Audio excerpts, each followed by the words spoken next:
Welcome back, everyone. Today we're diving deep into self-transformation. Oh, yeah. Always a fascinating topic. It is. And our listener sent us this source, How We Can Change Ourselves.pdf. Okay, so what are we looking at specifically today?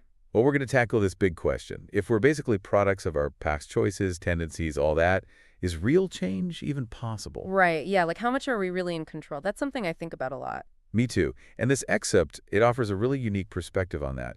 What jumped out at me was this cyclical model it describes. Oh, yeah, I remember that. It's almost like a feedback loop. Exactly. So our actions create impressions, then those shape our preferences, right? Mm-hmm. And those preferences then go on to influence our thoughts, which ultimately lead to, More actions. yes, it's like this constant self-reinforcing pattern. Like a river carves its own path over time, you know? Hard to change direction once it's going. That's a great analogy. But thinking about that makes me wonder, if our actions are so ingrained, can we really influence others?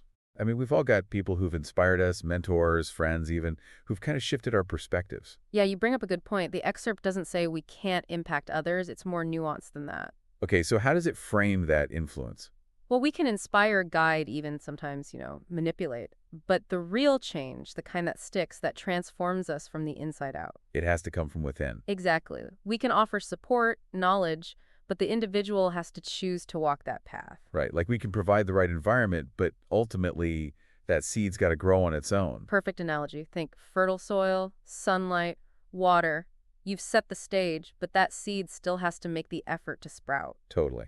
Which brings us to that point in the excerpt about the power and limits of our environment. Ah, yes. It uses this analogy. We can't change the weather, but we can choose how we dress for it. Yeah, I liked that one. It highlights how we can't always control what's happening around us, but we do have power over how we react to it. And that's where knowledge and conscious effort come in, right? Absolutely. And they give this example of a college student who, had this predisposition towards enjoying alcohol. But managed to avoid becoming an alcoholic. Right. It wasn't just willpower. It was more about him learning about the potential consequences and then, making the conscious choice to act differently. That example really hit home for me. I'm curious, have you ever come across information that, drastically changed your own behavior? Oh, yeah. Many times. Those moments when new knowledge makes you see things in a whole new light. You challenge your assumptions. It empowers you to make different choices. Totally.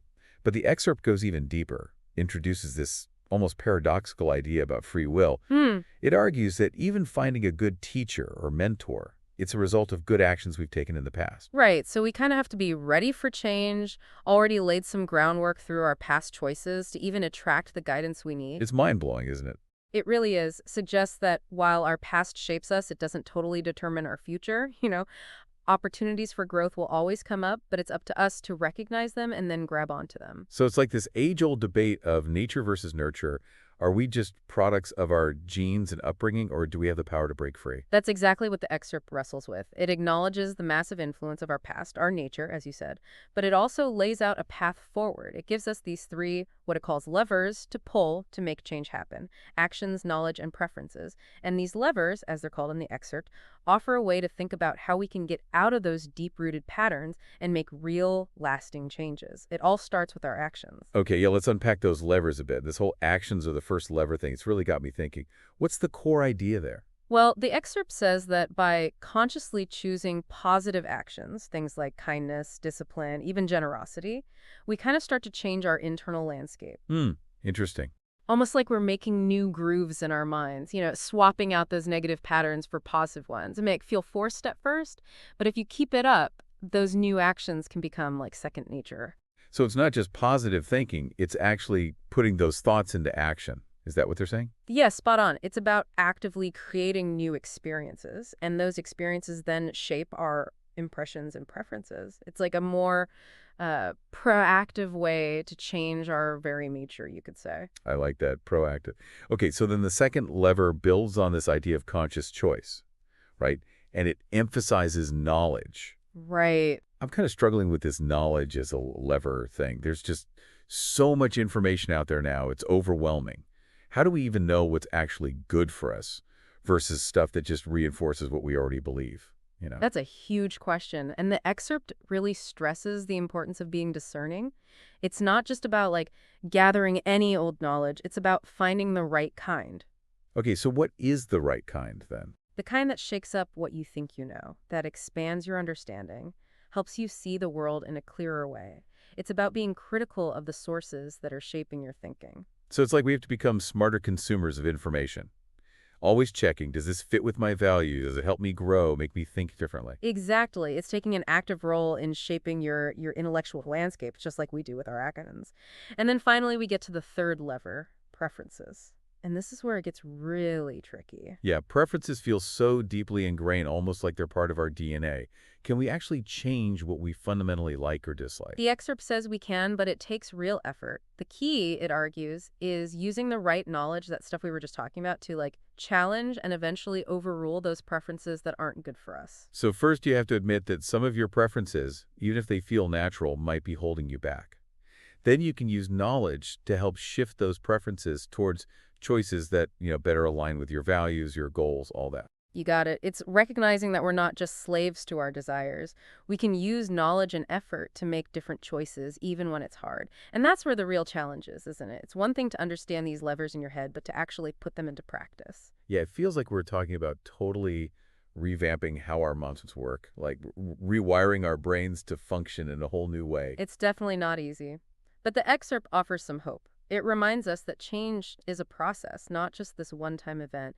It takes patience, persistence, and the willingness to confront those deep-seated patterns we've got. Remember that river analogy? The one about it carving its path, yeah. We can't change the direction of that river overnight, but if we keep at it with consistent effort, we can shift where it's going. Such a powerful image. It means that change is possible, but it takes time.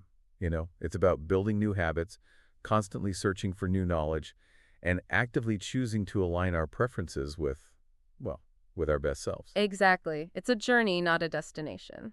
I like that. And the excerpt really emphasizes how important self-awareness is for that journey.